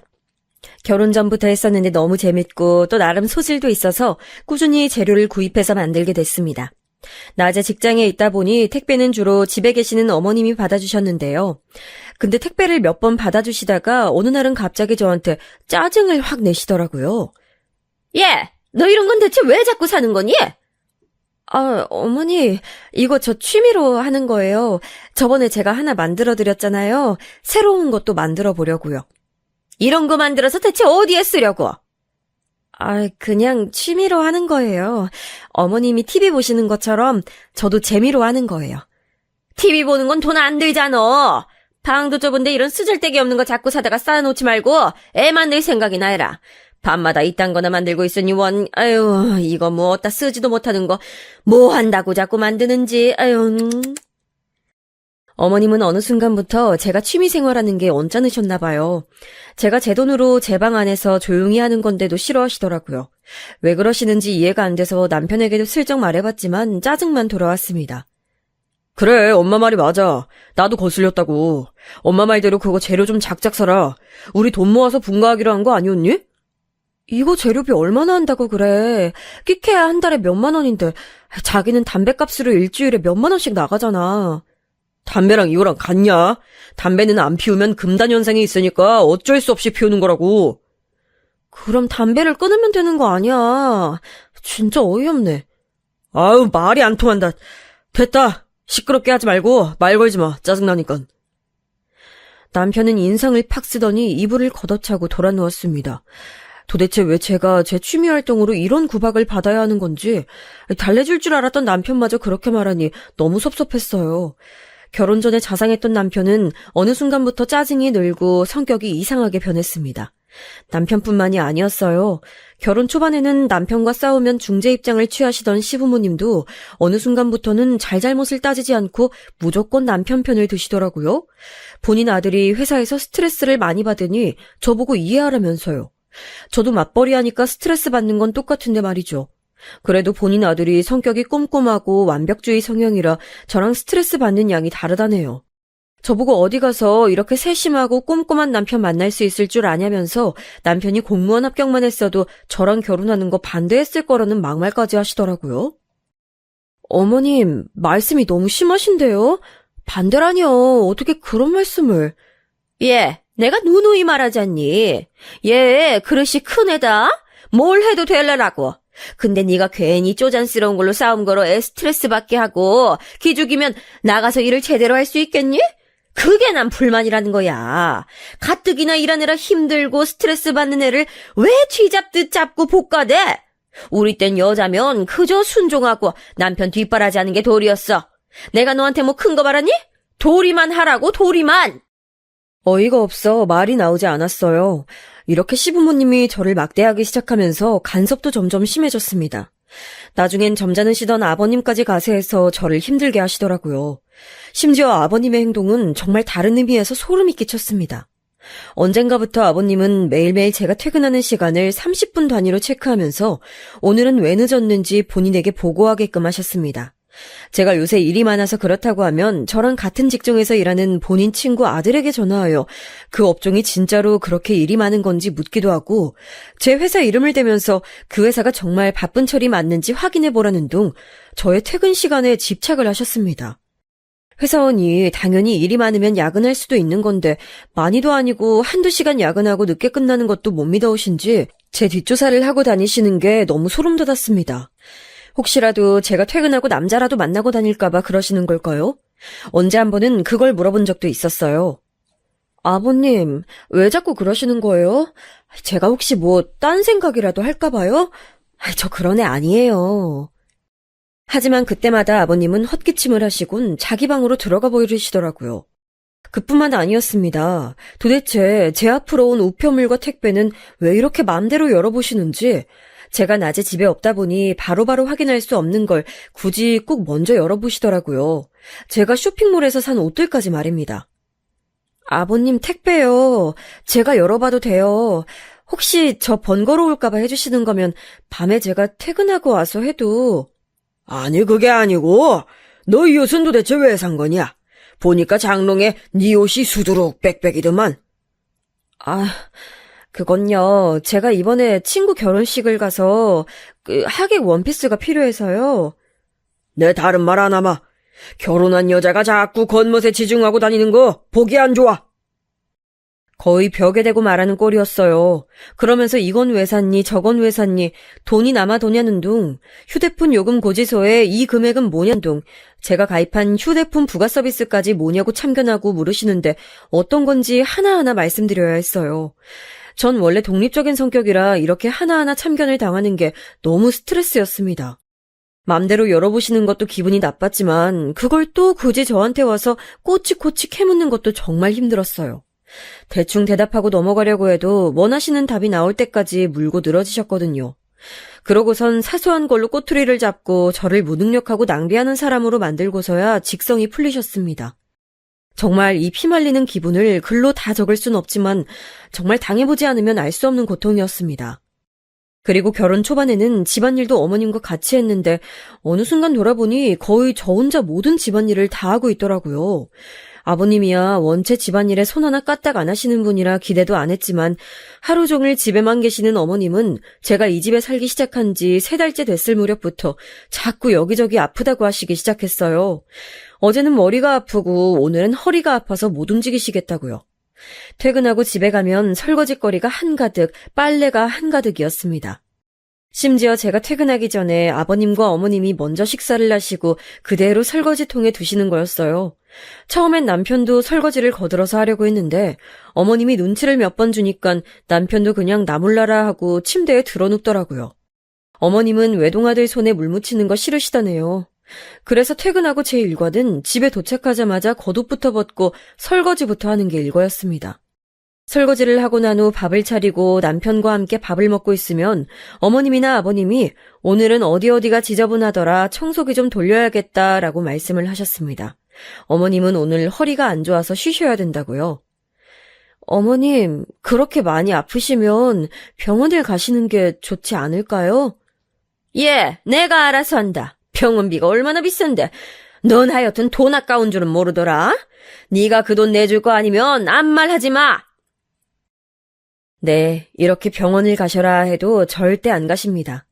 남편을 일찍 낳으셔서 올해 연세가 50대 중반이신데도 거의 산송장처럼 누워서 TV만 보고 계십니다.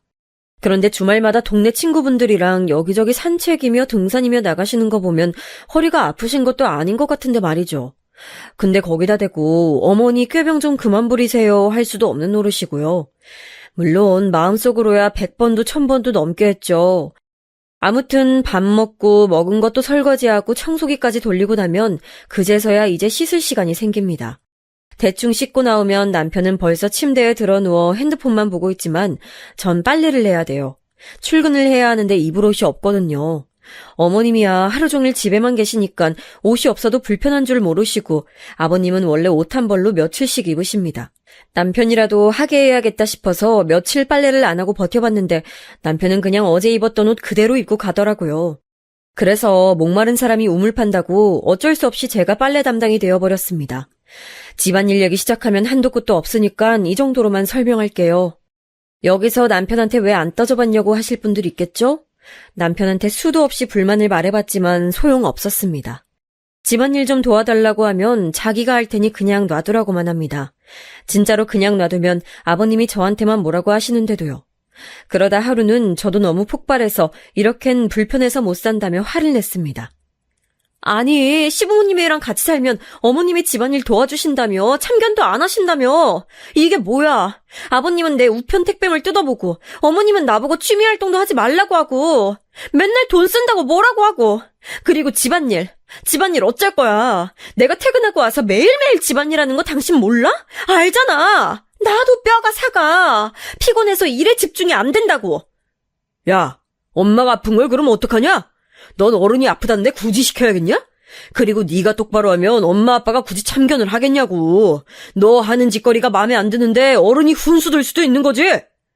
아니 해도 너무하잖아. 나 이렇게 못 살아. 저는 너무 화가 난 나머지 소리를 빽 질렀습니다. 남편은 저더러 못 살면 어떡할 거냐며 솔직히 본인 부모님 덕분에 우리가 대출도 안 받고 이렇게 따뜻한 집에서 살 수 있는 거 아니냐면서 오히려 저한테 썽을 냈습니다. 차라리 대출 받고 그거 갚으면서 살면 그 집이 나중에 내 집이 되기라도 하죠. 이거는 뭐 눈칫밥에 하녀 취급 당하는데 왜 이렇게 살아야 되는지 정말 갑갑했습니다. 그리고 시부모님께 생활비 드리는 거 생각하면 사실 대출이자보다 많은데 너무 손해라는 생각이 들었습니다. 근데 참 사람 마음이 이상한 게 그 후 남편이 며칠 달래주고 하니까 어쨌든 결혼 전에 5년간 시댁에서 살기로 한 저도 약속한 것이니 눈 딱 감고 5년만 참자고 다짐하게 되더라고요. 그렇게 수도승의 기분으로 매일매일을 버텼습니다. 남편과 약속한 5년은 생각보다 정말 길었습니다.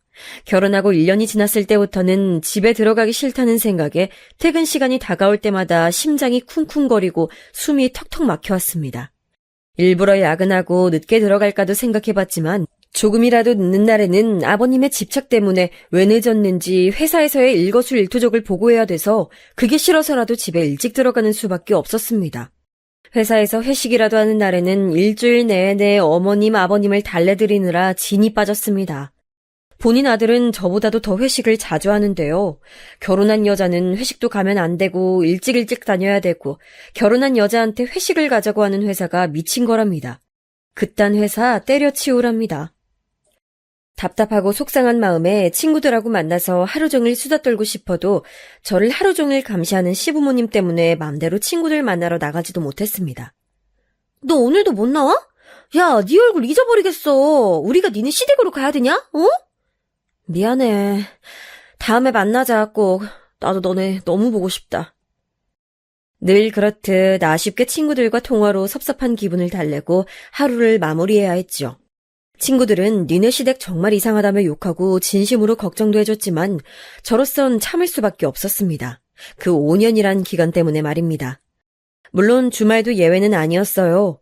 주말마다 놀러 나가시는 어머님 대신에 하루 종일 아버님 삼시세끼 밥 차려드리느라 나가지도 못하고 남편은 룰루랄라 지 친구 가게에 놀러가서 밤늦게 들어오기 일쑤였습니다. 밥만 차려드려도 되는 거면 그냥 반찬이랑 다 해놓고 아버님 보고 반찬 꺼내서 드시라고 하고 싶지만 아버님은 주말만 되면 저를 자기 비서인 줄 아시는지 시도 때도 없이 불러서 이것저것 시켜대십니다. 커피 좀 타와라, TV 좀 켜봐라, 여기 바닥에 머리카락 있는 것 좀 치워라 등등 불러서 제깍 안 오면 썽을 내시기 때문에 전 방문도 못 닫고 방 안에서 제 할 일 하면서 대기하고 있다가 부르시면 바로 달려가야 합니다. 어머님은 주말에 놀러 가셨으면 재밌게 놀다 오시기나 하시지 시도 때도 없이 저한테 전화해서 집안 상황 보고를 바라십니다. 예, 너 시아버지 밥 챙겨드렸지? 어제 끓인 국 말고 새국 끓여드려라. 밥도 말랑한 거 드리고, 알았지? 네, 어머님. 집안 상황이라고 해봤자 남편은 놀러 나가고 아버님은 소파에 누워서 TV 보시는 것밖에 없는데 굳이 1시간에 한 번씩 전화해서 너희 아버지 밥은 챙겨드렸냐, 반찬 뭐 해드렸냐, 거실 청소했냐, 빨래는 흰 빨래, 색깔 빨래 나눠 빨아라. 굳이 안 해도 되는 잔소리를 하십니다. 주말에도 정말 쉬는 것 같지 않고 차라리 월요일이 빨리 왔으면 좋겠다는 생각이 들 정도였습니다. 이런 생활이 반복되던 중 회사에서 일하다가도 갑자기 눈물이 주르륵 흐르는 일이 많아졌습니다. 퇴근길에 지하철에서도 눈물이 흐르고 집에 가서 설거지를 하면서도 눈물이 흘렀습니다. 안 울고 싶은데 나도 모르게 눈물이 나오고 기분이 다운됐습니다. 지금 생각하면 아마도 이게 우울증이었던 것 같아요. 기분이 안 좋을 때 누가 말을 걸면 내가 바보가 된 것처럼 머릿속에서는 10마디의 말을 하는데 입 밖으론 겨우 한마디 내뱉는 이상한 현상이 자꾸 생겼습니다. 회사에 있다가도 어머님이나 아버님한테서 전화가 오면 갑자기 심장이 터질 듯이 뛰고 머리랑 눈이 핑핑 돌면서 숨쉬기가 힘들었습니다. 처음엔 혈압이나 심장에 문제가 있는 줄 알고 내과에 가서 검사를 받았는데 공황 증세라고 하더군요. 의사 선생님이 지금은 회사에 있을 때에만 증상이 나타나니깐 그나마 다행인데 나중에 혼자 있을 때 증상이 나타나면 당장이라도 죽을 것 같은 느낌이 들 수 있다고 정신과를 추천해 주셨습니다. 전 정말 어릴 때부터 제가 독하고 정신력이 강하다고 생각했는데 시댁 문제로 이렇게 멘탈이 무너질 줄은 정말 몰랐습니다. 아니, 이렇게 약한 사람인 줄 몰랐어요. 그 후로 정신과에 가서 우울증 약을 처방받고 매일 자기 전마다 약을 먹는 생활이 시작됐습니다. 자기 전 약을 먹을 때마다 내가 왜 시댁 때문에 이러고 살아야 하는지 가슴을 치며 속으로 정말 신세한탄도 많이 했습니다. 남편한테는 우울증 때문에 정신과 갔다 왔다고 말했지만 별로 대수롭지 않게 생각하더라고요. 야, 요즘 정신과 약 많이 타먹더라. 내 친구도 먹어. 그거 뭐 별거 아니야. 곧 지나가니까 너무 심각하게 생각하지 마. 자기 부모님 때문인 거 다 알면서 그렇게 말하는 남편의 모습이 얼마나 꼴보기가 싫던지 속으로 남편을 할퀴고 때리는 장면을 몇 번이나 상상했습니다. 저희 부모님께는 죄송해서 말씀드리지 못했습니다. 처음엔 결혼하기 전에 시댁에 들어가서 살아야 된다고 했을 때 부모님이 걱정을 하셨었는데 결국 이렇게 딸이 망가진 모습을 보면 너무 속상해하실 것 같아서요. 시댁에서 힘든 일이 있을 때마다 차마 엄마 아빠한테는 말도 못하고 행복하게 사는 척 했습니다. 친구들한텐 가끔 시댁욕 남편욕 하긴 했지만 그걸로 다 풀리지도 않았고요. 정말 세상에 저 혼자밖에 없는 기분으로 하루하루를 살았습니다. 밤마다 코골며 자고 있는 남편 옆에서 이불을 뒤집어 쓰고 숨죽여 온 날도 정말 많았어요. 그렇게 눈물로 보낸 시간이 5년이었습니다. 글로 다 표현할 수 없을 만큼 힘들었어요. 그래도 이제 분가를 할 수 있다는 생각에 기분이 약간은 좋아졌습니다. 약속한 분가를 위해 남편과 집을 알아보러 다니던 중 회사 근처에 작지만 괜찮은 집을 발견해서 계약을 하게 됐습니다. 대출을 끼긴 했지만 그래도 우리 부부만의 집이 생긴다는 게 너무 좋았습니다. 그리고 무엇보다 시댁하고도 거리가 꽤 있어서 시부모님이 굳이 집에 자주 찾아오시진 않으시겠구나 하고 생각했습니다. 계약한 집은 방 3개짜리 집이었는데 작은 방 하나를 옷방으로 쓰면 방 하나가 남아서 그 방은 제 작업실로 쓰면 되겠다고 생각했습니다. 취미로 시작한 공예가 점점 발전해서 지금은 입소문으로 간간히 주문이 들어와 인터넷으로 판매하고 있었거든요. 어차피 주말마다 밖에 나가지도 못하다 보니 집에서 꾸준히 만들다가 나름 부업이 돼버렸습니다. 운이 좀 좋았던 것 같아요. 집을 계약한 후 남편과 집을 어떻게 꾸밀지에 대해서 얘기하고 있었습니다. 여보, 그 작은 방 하나 남잖아. 그거 내 작업실로 쓰면 어떨까? 작은 방? 작은 방이 왜 남아? 우리 안방이 침실이고 작은 방 하나는 옷방으로 쓸 거잖아. 그럼 나머지 방 하나는 어디에 쓸 건데? 근데 꼭 잠을 안방에서 자야 하나? 작은 방에서 자는 게 더 아늑하지 않나? 무슨 소리야. 그럼 안방은 어디에 쓰게? 아니, 뭐 어디든 쓰면 쓰겠지. 일단 뭐 급한 거 아니니까 천천히 생각해보자. 남편의 반응이 뭔가 탐탁지 않았지만 집 꾸미는 데 관심이 없어서 그러겠거니 하고 넘어갔습니다. 이후 남편이 침실 문제에 대해서 더 이상 얘기하지 않길래 그냥 해본 말인 줄로 생각했습니다. 그래서 당연히 다른 사람들처럼 안방을 침실로 쓰는 줄 알았어요.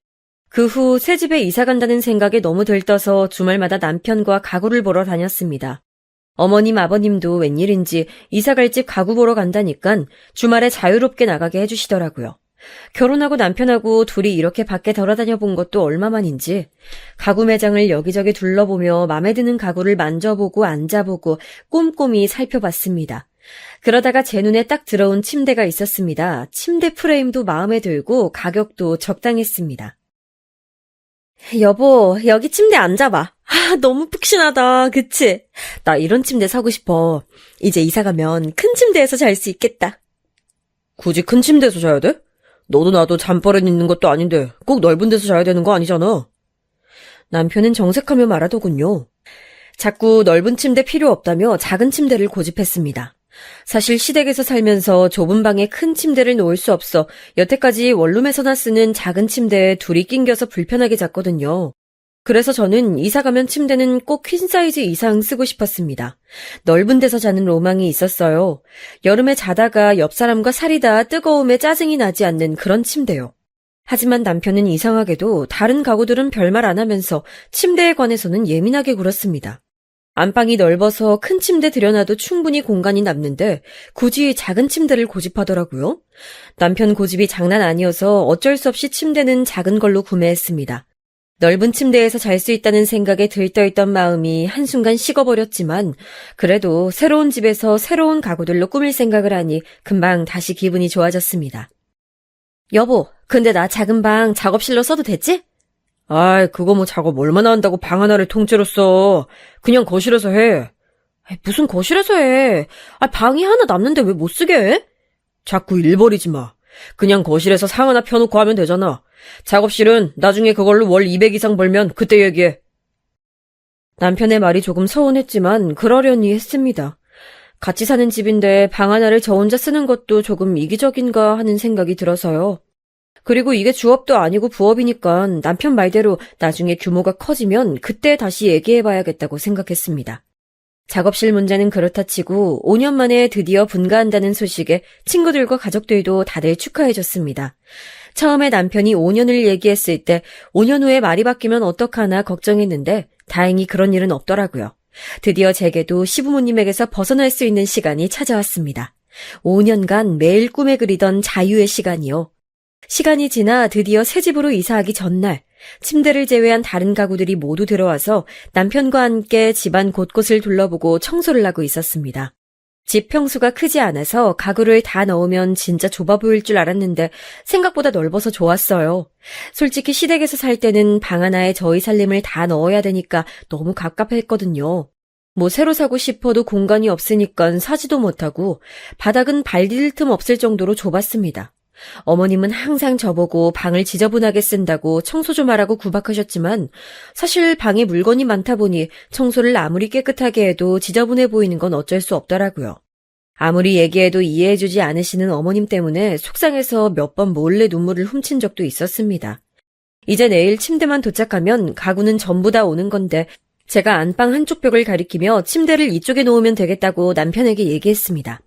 그랬더니 남편이 갑자기 단호한 표정을 지으며 침대를 안방에 놓지 말자는 거 아니겠어요? 침대도 작은 거 샀으니 그냥 작은 방에서 자자면서요. 그래서 그럼 안방은 그냥 비워두자는 거냐고 물었습니다. 남편이 이렇게 대답하더군요. 안방은 우리 엄마 아빠가 쓰기로 했어. 저는 제가 잘못 들었나 싶어서 다시 물었습니다. 그게 무슨 소리야?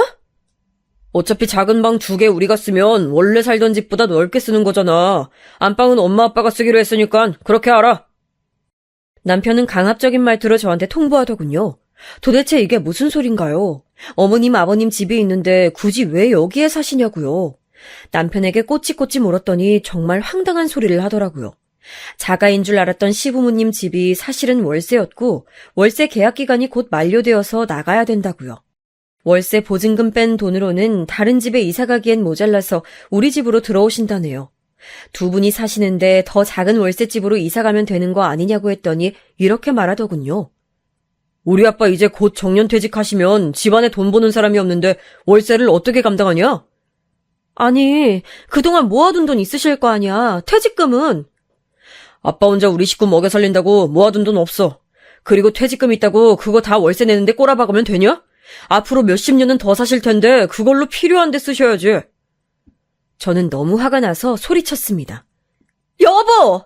5년 있다가 분가하기로 했잖아. 약속한 거 잊었어? 어머님 아버님 들어와서 사시는 거면 이게 어떻게 분가야? 그냥 집만 바뀌는 거잖아.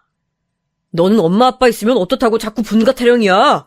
그리고 솔직히 지금 살고 계시는 집 나오면 월세도 안 드니까 우리도 좋잖아.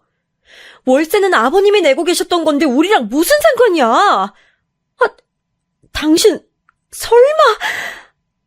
네, 설마 했던 일이 사실이었습니다. 남편은 그동안 시부모님께 생활비 드리는 걸로 모자라서 월세도 저 몰래 내주고 있었던 겁니다. 어쩐지 평소에 담배 피는 거 외에는 커피값도 아껴 쓰고 밥도 맨날 친구네 가게에 놀러가서 얻어먹고 그러길래 좀 알뜰한 스타일인가 보다 했는데 저 몰래 본인 용돈으로 월세 내느라고 그런 거였어요. 이거 정말 사기 아닌가요? 그러면서 자기는 알뜰하다고 생색내고 저보고는 취미재료 산다고 구박하고 그런 거였지 뭐예요? 진짜 뒤통수를 망치로 한 대 얻어맞은 느낌이었습니다. 게다가 자가인 줄 알았던 시부모님 집이 월세였다니요. 노후 대비가 이 정도로 안 돼 있으신 줄은 정말 몰랐습니다. 남편은 형제도 없이 외동아들이라 이제 남은 평생 시부모님 수발은 유일한 며느리인 제 몫임이 너무나도 분명했습니다. 너무 황당해서 말이 안 나오고 눈앞이 새까매졌어요. 그때 띵동 하고 초인종 울리는 소리가 들렸습니다. 누구세요? 예, 가구 배달입니다. 문을 열어보니 커다란 퀸사이즈 침대가 배달되어 집 안으로 들어오고 있었습니다. 저한텐 한마디 상의도 없이 부모님 침대를 새로 사서 저희 집으로 배달시킨 거였어요. 여보, 이러려고 우리 침대 작은 거 사자고 한 거야? 제가 화가 나서 남편에게 따지자 대답은 안 하고 방으로 피해버리더라고요. 정말 해도 너무한 거 아닌가요? 제가 그렇게 큰 침대 사자고 할 때는 박박 우기면서 못 사게 하더니 부모님 침대는 왜 큰 걸로 사서 우리 집으로 배달시키냐고요. 전 시부모님 들어와서 사시는 것도 지금 처음 알았는데요. 남편은 저보고 일단 침대만 안방에 미리 놔두고 아직 시댁 월세 계약이 한 달 남았으니까 나머지 가구들은 천천히 옮긴다고 했습니다. 전 너무 황당해서 소리쳤습니다. 당신 진짜 이럴 거야? 내 의견은 하나도 안 중요하구나. 야, 너 진짜 짜증나게 할래? 그럼 어쩌자는 거야? 불쌍한 우리 부모님 길바닥에 내앉게 하라는 거야, 뭐야? 아직 두 분 다 나이도 젊으신데 다른 일 하시면 되잖아. 너 진짜 너무한다. 우리 부모님이 우습지? 여태까지 부모님 집에서 산 거 고마운 줄도 모르고. 남편은 여차하면 물건이라도 집어던질 기세였습니다. 정말 TV에서나 보던 막장 스토리가 저한테도 일어날 줄 누가 알았겠나요? 제가 우울증 약 먹어가며 약속한 5년이 끝나기만을 기다렸던 그 시간들이 머리에 스쳐 지나갔습니다. 저의 5년은 도대체 누가 보상해주나요? 진짜 머리가 돌아버린다는 게 어떤 건지 그날 처음 알았습니다. 저는 진짜 너무 화가 난 나머지 뭐에 씌인 것처럼 정신이 확 돌아버렸습니다. 그 길로 전에 남편이 물건 수리하려고 사다 둔 공구함에서 망치를 꺼내들고 시댁으로 향했습니다. 남편은 망치를 든 저를 보더니 급하게 쫓아왔지만 전 망치를 가방에 숨기고 현관문을 쾅 닫아버린 후 택시를 타고 바로 시댁으로 출발했습니다. 시댁에 도착해서 비밀번호를 누르니 열리지 않더라고요. 그 사이에 남편이 시댁에 전화해서 비밀번호를 바꾸라고 했나 봅니다. 어머니, 문 여세요! 안에서는 아무런 인기척이 나지 않았습니다.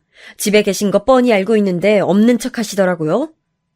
어머니, 안에 계신 거 다 알아요. 빨리 문 여세요! 저는 문을 두드리며 계속 소리를 쳤습니다. 한동안 문 열라고 실랑이를 하다가 계속 열어주지 않자 그냥 복도 비상계단에 앉아서 무작정 기다렸습니다. 1시간 반쯤 지났을 때 밖에서 아무 소리도 들리지 않자 제가 간 줄 알았던 시어머니가 현관을 슬쩍 열었습니다. 저는 그 기회를 놓치지 않고 달려가서 문을 잡았습니다. 어머니, 집에 계시면서 왜 없는 척 하세요? 아니, 그게... 전 당황해서 버벅거리는 어머님을 밀치고 성큼성큼 집 안으로 들어갔습니다. 조용해서 어머님만 계신 줄 알았는데 아버님도 계시더라고요. 전 비장한 표정을 지으며 두 손을 가지런히 모으고 어머님 아버님께 고개를 숙였습니다. 어머님 아버님 안녕히 계세요. 그동안 감사했습니다. 아니지, 저한테 감사하셔야겠네요. 제가 5년 동안 종년 노릇 열심히 해왔잖아요. 제가 이혼할 거고로 이렇게 말하자 어머님이 소리를 지르셨습니다. 너 그게 무슨 말버릇이니? 맞잖아요. 제가 그간 이 집 청소 빨래 다 해드렸고 봐드렸으니 그게 종이죠. 거기다 어머니 아버지가 절 그렇게 대접하셨고요. 그런데요 어머님, 이제 새 집에서 아들이랑 같이 사시려면 제가 사드린 가구들은 필요 없으시겠네요? 이미 살림살이 다 갖춰놓은 집안에 몸만 들어가시면 되잖아요. 전 말이 끝나자마자 가방에서 망치를 꺼내 TV장을 내리쳤습니다. 평소에 망치질이라곤 해본 적도 없던 제가 전 먹던 힘까지 쥐어짜내서 있는 힘껏 내리치고 또 내리쳤습니다. 어머님과 아버님은 저보고 미쳤냐고 소리치며 제 양팔을 마구잡이로 붙잡았습니다. 저 안 미쳤고요. 어차피 제 돈으로 산 건데 제 마음대로 해도 되는 거잖아요. 안 그래요? 5년 동안 내가 이 집에서 마음대로 할 수 있었던 건 단 하나도 없었는데 이 정도는 해도 되잖아요. 저를 말리는 어머님 아버님과 몸싸움을 하며 팔이 닿는 대로 전부 부수고 또 부쉈습니다. 물건을 부수면서도 눈에서는 눈물이 하염없이 흘렀습니다. 눈앞이 뿌예서 잘 보이지 않아 그냥 보이는 대로 다 부쉈던 것 같아요. 그러던 중 현관문이 열리더니 남편이 집 안으로 들어왔습니다. 제가 연락을 안 받으니 불안했는지 시댁으로 찾아온 겁니다. 야, 너 미쳤어? 남편이 저한테 달려들었지만 전 아랑곳하지 않고 부엌으로 가서 식탁을 망치로 내리쳤습니다. 제가 미친 사람처럼 망치를 들고 날뛰니 막상 무서운지 적극적으로 말리지도 못하더라고요. 전 남편을 노려보며 말했습니다. 왜? 네 머리통도 내리쳐주리? 남편은 얼굴이 시뻘개져서는 어이가 없다는 표정으로 콧김만 내뿜었습니다. 전 이 상황에서 잘못을 빌기는커녕 뻔뻔하게 저한테 화를 내는 남편과 시부모님의 모습에 정말 치가 떨렸습니다. 다시 다른 가구들을 계속 부수고 있는데 시끄러운 소리에 찾아온 이웃들 때문에 어쩔 수 없이 망치질을 멈췄습니다. 전 그 길로 아무 말 없이 가방을 챙겨 집을 나와 친정으로 향했습니다. 택시를 타고 친정을 가는데 눈물이 하염없이 흘렀습니다. 내가 여태 5년 동안 고생한 건 도대체 무엇이었는가를 아무리 고민해봐도 답이 나오지 않았습니다. 부모님 속상하실까봐 여태 아무 말도 안 했는데 차라리 진작 말씀드렸으면 부모님이 먼저 나서서라도 이혼하라고 하셨지 않았을까 하는 생각이 들었습니다. 남편과 시부모님한테서 전화가 계속 오길래 휴대폰 전원을 꺼버리고 시뻘개진 눈으로 친정집에 도착하니 엄마 아빠가 놀라시더라고요. 엄마, 아빠. 아니, 너 이 시간에 무슨 일이야? 왜 울어? 네, 여기까지가 3일 전까지 있었던 일들입니다. 이후로 저는 친정집에서 부모님께 그간 있었던 일들을 모두 말씀드렸고 아빠께서는 저한테 그딴 집 구석 가만 안 둔다면서 당장 이혼하라고 난리가 나셨습니다. 엄마는 그래도 시부모님이랑 같이 살지 않는다는 조건에 남편이 동의하고 싹싹 빈다면 이혼은 다시 한번 생각해보라고 하시네요. 저도 지금은 머리가 너무 멍해서 어떻게 해야 될지 잘 모르겠습니다. 친구들은 당연히 당장 이혼하라고 하는 상황이고요. 저도 머리로는 당장 이혼해야 된다고 생각하는데 막상 또 어린 나이에 결혼해서 남들보다 일찍 이혼녀가 된다는 사실에 망설여지는 것도 사실입니다. 요즘 세상에 이혼은 흠이 아니라지만 그래도 막상 제 일이 되니까 쉽게 결정하기가 어렵네요. 엄마 말대로 남편이 잘못을 빌고 원래 계획대로 분가를 한다면 부부 사이가 조금 나아지지 않을까 싶기도 하고요. 남편이 원래 나쁜 사람은 아니었으니까요. 이번 주 안에 결정을 내리고 싶은데 어떻게 하면 좋을까요? 이혼만이 답일까요? 아마도 며칠은 더 고민을 해봐야겠죠. 하지만 지금 심정으론 남편도 시부모도 단 1분 1초도 같이 있고 싶지 않은 게 솔직한 마음입니다. 세상에 드라마에서만 나오던 일이 저에게 일어날 줄이야. 평범하게 사는 게 가장 어렵다는 말을 어디선가 들었는데 그 말이 지금 너무나도 와닿는 순간입니다. 평범하고 무난한 결혼 생활을 하시는 분들이 정말 부럽기도 하고 존경스럽기도 한 밤이네요. 여러분 가정에는 항상 평화와 행복이 가득하시길 바라겠습니다. 제 긴 이야기를 들어주셔서 정말 감사합니다.